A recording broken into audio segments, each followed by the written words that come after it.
Nitanshi, welcome to ANI। Thank you. Nitanshi, आपकी film आ रही है 1 मार्च को, लापता लेडीज। जी। आपका करेक्टर फूल जो रेलवे स्टेशन पे छूट गई, पति से बदल गई, क्या जब आपको अप्रोच किया गया, क्या स्क्रिप्ट ने आपको कैसे अट्रैक्ट किया कि इस फिल्म में मैं काम करूं? जब मेरे पास 3 सीन्स आए थे ऑडिशन के लिए, और मुझे तब ये भी नहीं पता था कि आमिर सर की फिल्म है या किरण मैम से डायरेक्ट कर रही हैं। मैंने बस वो 3 पन्ने पढ़े थे और उन 3 सीन्स ने ही मुझे इतना मूव कर दिया था कि मुझे बस इस प्रोजेक्ट का हिस्सा बनना था किसी भी तरह। मुझे जैसी स्क्रिप्ट मिली मैं थी अब मुझे इसके लिए प्रिपेयर करना है, अब मुझे ये करना ही है। और मैंने इसके लिए सुई धागा देखी, बालिका बधू देखी, और बहुत सारे भोजपुरी विमेन के वीडियोस देखे टू सी कि वहाँ की औरतें कैसी होती हैं, क्योंकि ये 2001 की स्टोरी है और मैं 2007 बॉर्न हूँ। तो मैंने ये एरा कभी देखा ही नहीं है और अब मैं ऑडिशन में ही ये एरा जीना चाहती थी कि हाँ मेरी बॉडी लैंग्वेज को देख के लगे कि मैं उन औरतों की स्टोरी बता रही हूँ। तो मैंने उनकी बॉडी लैंग्वेज प्रैक्टिस करी, घूंघट कैसे लगाते हैं वो प्रैक्टिस किया। हमारे में साड़ी का कॉस्ट्यूम चाहिए थी, मेरे पास साड़ी नहीं थी, तो मैंने लहंगा दुपट्टा किसी तरह कर करके उसको एक रेडीमेड साड़ी बनाई और उसकी बॉडी लैंग्वेज बहुत प्रैक्टिस करी, क्योंकि फूल की बॉडी लैंग्वेज उसका कहीं ना कहीं सब कुछ है। फूल फिल्म में ज़्यादा कुछ नहीं कहती, पर आप उसके हाव भाव से, उसकी आंखों से पहचान जाते हैं कि वो कहना क्या चाह रही है। तो कैसे बैठते हैं, कैसे बोलते हैं, कैसे देखते हैं किसी इंसान की तरफ, मैंने वो सारी चीज़ें प्रैक्टिस करी। और उसके बाद जब मैंने ऑडिशन बना के भेजा सुबह सुबह, तो मेरे पास शाम को ही कॉल आ गया कि किरण मैम को बहुत पसंद आया ऑडिशन और आमिर सर आपसे मिलना चाहते हैं। और उसके बाद मतलब मैं तो रोने लग गई, मम्मा रोने लग गई। हम सबके लिए इतनी बड़ी बात थी कि एक तो इतनी अच्छी स्क्रिप्ट, इतना प्यारा किरदार और आमिर सर की फिल्म। सर मैंने बचपन से आमिर सर की फिल्में देखी हैं, 3 इडियट्स, दंगल। इनफैक्ट दंगल देखने के बाद मेरे दिमाग में कुछ ऐसा था कि मुझे कभी ना कभी आमिर सर की फिल्म में काम करना है। और जब ये हुआ मेरे लिए इतनी बड़ी बात थी। मैंने अपने डैडी को बताया, बिल्कुल ड्रीम कम ट्रू हो गया। इट वाज लाइक मेरी दुनिया ही पलटने वाली है। और मैं आमिर सर से मिली। आमिर सर इतने हम्बल हैं, इतना कुछ सिखाते हैं। आप उनके साथ 5 मिनट बैठेंगे, वो आपको क्या क्या सिखा देंगे। और वो इतने अच्छे हैं, वो सबका इतना ध्यान रखते हैं, सबकी इतनी रिस्पेक्ट करते हैं। तो मुझे तो बहुत कुछ सीखने को मिला। मेरे लिए तो बहुत अच्छी जर्नी थी। किरण जी के साथ क्या आपने लेसन लिया इस फिल्म के दौरान? किरण मैम से बहुत कुछ सीखने को मिलता है। पहली बात तो वो इतनी अच्छी डायरेक्टर हैं और इतनी डेडिकेटेड डायरेक्टर हैं। मैं आपको बताती हूँ, जब हम शूट करे थे तो जब जैसे मेरे बहुत सारे सीन्स हैं सुबह सुबह के, मैं बर्तन धो रही हूँ, मेरा एक सीन था और ठंडे पानी से धो रही हूँ।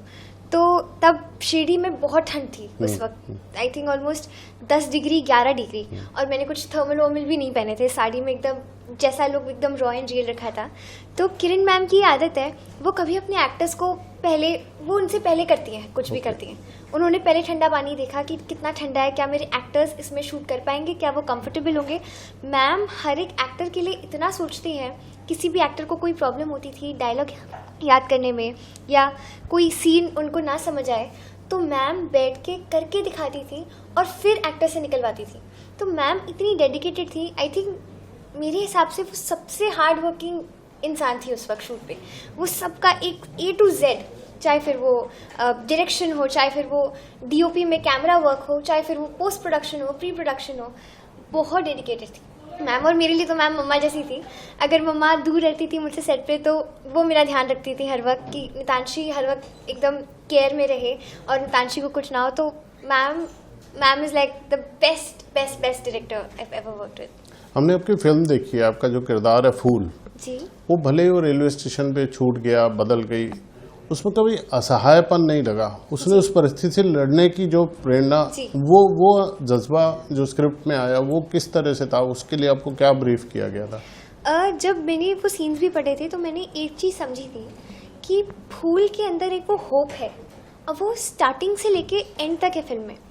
और मैं आपको एक बात बताऊं, मेरे हिसाब से हर लड़की कहीं ना कहीं फूल की तरह होती है। हम सबको ये लगता है कि हम इतने शायद से टैलेंटेड नहीं है, या हमें इतने स्किल्स नहीं है, या हम शायद से ज़िंदगी में इतना ही कर पाएंगे। और फूल को भी वही लगता था। उसको पता ही नहीं था कि वो कितनी कैपेबल है, कि वो दुनिया में कुछ भी कर सकती है। तो हर लड़की को कहीं ना कहीं यही चीज़ लगती है, पर जब सिचुएशन आती है तब उन्हें पता लगता है कि हाँ, लड़की इतनी कैपेबल होती है कि कोई भी सिचुएशन में आप उसे डाल दो, कुछ भी करवा लो, वो बिना किसी इंसान के अपने आप अपने दम पे कुछ भी कर सकती है। मेरे सवाल का दूसरा हिस्सा यही था कि आप उन फूल जैसी लड़कियों को क्या मैसेज देना चाहती हैं कि वो क्या करें जो अपने आप को प्रॉपर ढूंढ पाए? आई थिंक पहली बात तो ये अपने ऊपर कॉन्फिडेंस रखना, क्योंकि मेरे हिसाब से हर इंसान इतना टैलेंटेड है, इतना स्किलफुल है दुनिया में, और भगवान जी ना सबको कोई ना कोई टैलेंट देते हैं। तो मैं तो बोलूँगी जैसे ही आपको पता चलना है कि ये आपकी कोई स्पेशल चीज़ है, आप उसे कहीं जाने मत दो, आप उसको दोनों हाथ से वहीं पकड़ के रखो और उस पर काम करो, क्योंकि हर इंसान बहुत काबिल है कुछ भी करने के लिए, हर इंसान। जैसे आपको मिल्क केक बनाने का टैलेंट दिया, उसमें भी आपने पैसे वो फूल की कला है। हाँ? वो मैं नहीं सीख पाई, मैंने रोटियां बनानी सीखी फिल्म के लिए, क्योंकि फूल गोल गोल रोटियां बनाती है और मुझे बनानी नहीं आती थी, मैंने कभी किचन में गई भी नहीं थी। तो 2 महीने तक मैंने रोटियां बनाना सीखा था।